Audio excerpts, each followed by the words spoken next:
भारतीय युवा कांग्रेस ने नोटबंदी के 5 साल पर रिजर्व बैंक के बाहर युवा कांग्रेस के राष्ट्रीय अध्यक्ष श्रीनिवास के नेतृत्व में प्रदर्शन किया। इस अवसर पर युवा कांग्रेस के राष्ट्रीय अध्यक्ष श्रीनिवास ने कहा कि 5 साल पहले प्रधानमंत्री द्वारा थोपी गई नोटबंदी ने देश की अर्थव्यवस्था को तबाह करने का काम किया है। प्रधानमंत्री का नोटबंदी करने का फैसला मास्टर स्ट्रोक की बजाय महातबाही साबित हुआ। नोटबंदी से आतंकवाद के खात्मे का दावा जुमला निकला। देशवासियों को नोटबंदी ने मंदी में धकेल दिया। भारतीय युवा कांग्रेस के राष्ट्रीय अध्यक्ष श्रीनिवास ने कहा कि प्रधानमंत्री नरेंद्र मोदी नोटबंदी के मूर्खतापूर्ण फैसले को जायज़ ठहराने के लिए नकली नोट खत्म होने का दावा करते हैं, जबकि हकीकत कुछ और है। नोटबंदी से नकली नोटों की संख्या में वृद्धि हुई है। नोटबंदी से न भ्रष्टाचार खत्म हुआ, न अर्थव्यवस्था कैशलेस हुई और न ही आतंकवाद पर चोट लगी।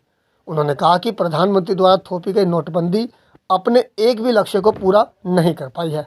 मोदी जी और भाजपा का कहना था कि नोटबंदी से कालाबाजारी खत्म होकर देश विकसित होगा, मगर ताज़ा आंकड़ों के अनुसार भारत की जीडीपी सबसे निचले पायदान पर है, बेरोजगारी सबसे ज़्यादा है और गरीबी का तेजी से देश पर आक्रमण हो रहा है।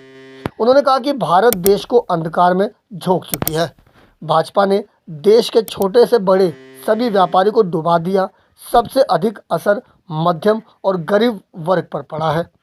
उन्होंने यह भी कहा कि नोटबंदी के इस फैसले पर काले धन के खिलाफ नहीं बल्कि गरीब और आम नागरिकों के खिलाफ युद्ध था।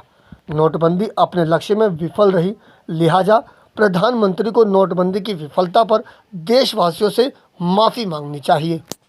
अच्छे दिन का बात किया था, नोट बैन की वजह से अच्छे दिन आया क्या? काला धन के बात किया था, काला धन खत्म हो जाएगा, काला धन खत्म हो गया क्या?